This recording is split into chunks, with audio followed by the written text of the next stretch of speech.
नमस्कार. मी सहाय्यक कृषी अधिकारी संदीप सरनाईक, मुख्यालय चिखली. माझ्या मुख्यालयामध्ये वॅड हे पण गाव येते. तर हे वॅडचे आपले प्रगतशील शेतकरी रामप्रसाद बोरकर यांनी या शेतामध्ये पहिले आपल्याला बेडवर यांनी सोयाबीन लागवड केली होती आणि हे सोयाबीनचे बेड न मोडता यांनी या बेडवर आता शून्य मशागत तंत्रज्ञान अंतर्गत यांनी हरभरा पिकाची लागवड केलेली आहे. तर आज आपण त्यांचा अनुभव ऐकण्यासाठी येथे आलेलो आहोत.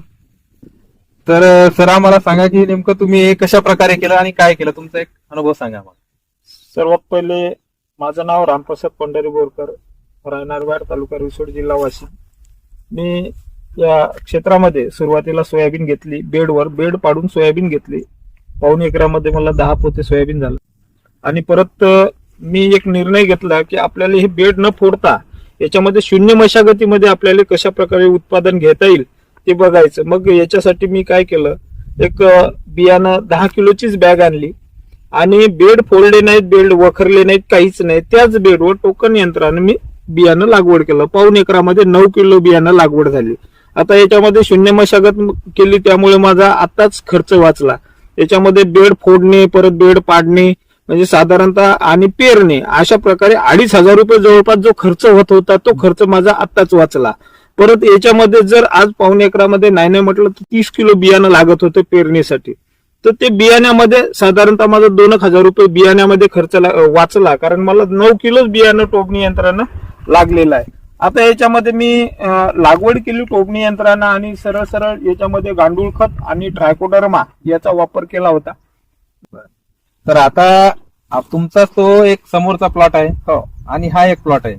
त्या प्लॉट मध्ये तुम्ही आपली जी पारंपरिक पद्धत आहे त्या पद्धतीने तुम्ही बियाणं पेरलेले.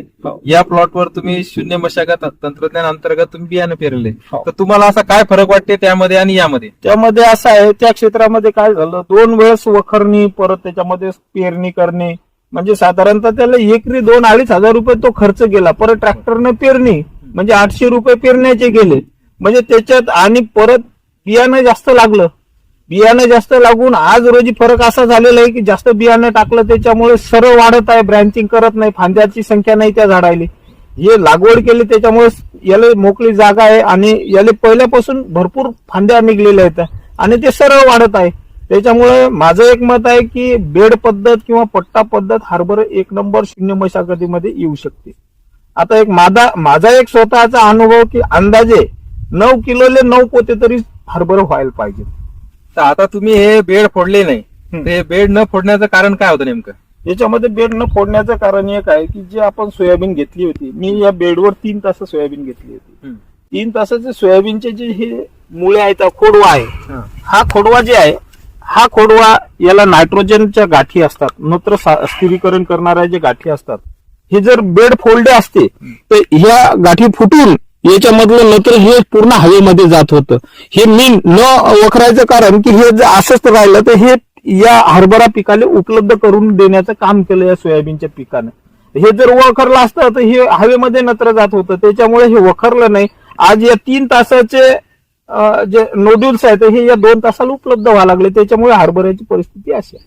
आता तुम्ही हे ड्रिप टाकलेली याच्यात, तर नेमकं आता याच्यातून तुम्ही कोणकोणते खतं देणार? आता याच्यामध्ये आता ज्यावेळेस मालधारणा झाली, 50% फुलं आणि 50% गाठी तयार झाली, त्यावेळेस मी याला वॉटर सोल्युबल खतं म्हणजे 05234, जशा प्रकारे माल मोठा ठोकर होण्यासाठी 05234 आहे, कॅल्शियम नायट्रेट आहे, 0050 आहे, असे फर्टिगेशन आपण नंतर करणार आहोत. आता याच्यामध्ये सोयाबीनचा जे पालापाचोळा केर कचरा आहे, हा केर कचरा याच्यामध्येच राहिला. त्याच्यामुळे काय होणार, आता हे स्प्रिंकलरने 1-2 वेळेस पाणी दिलं, पण या पाण्यामुळे काय झालं, डिकम्पोज झालं. हेच आपल्याला पालापाचोळ्याचं सेंद्रिय खत व्हावं लागलं आपल्या जमिनीमध्ये. त्याच्यामुळे ही पद्धत अशी प्रत्येक शेतकऱ्यांना नैसर्गिक आच्छादन झालेलं आहे त्याच्यामध्ये. आणि या आच्छादनामुळे तणाचा प्रादुर्भाव झाला नाही.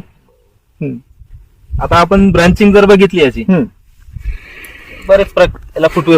आता एकच बियाणं पडलं, याला एक बियाणं, इतर ते पेरलेल्या बियाण्यामध्ये त्याचे 5 झाडं आणि याचं एकच झाड झालेलं आहे बघा. याला अनेक जेवढी 5 झाडांची ब्रांचिंग आहे तेवढी ब्रांचिंग झाड आलेली. हो, आता हे प्रत्येक एकच बी पडलेलं आहे हे बघा. आता हा जे पोर्च आहे, हा हे पूर्ण म्हणजे झाकून जाणार, इथपर्यंत याच्या ब्रांचिंग येणार. आता आता किती दिवस झालेले आहेत या हरभऱ्याला साधारण? साधारणतः 1 महिना झालेला आहे. 1 महिना 10 दिवस जवळपास झालेले आहेत. तर आता तुम्हाला याला नेमकं- कुठं कुठं फुलं लागलेले आहेत. तर अपेक्षित उत्पादन तुम्हाला किती आहे या प्लॉट मधून समजा? मला पाऊण एकरामध्ये साधारणतः 9 किलोले 9 पोते तर आरामात व्हायला पाहिजे. 9 ते 10 पोते व्हायला पाहिजे. बरं, तर तुम्हाला ऍव्हरेज उत्पन्न त्या पारंपरिक पद्धतीने तुम्हाला ऍव्हरेज उत्पन्न किती येते?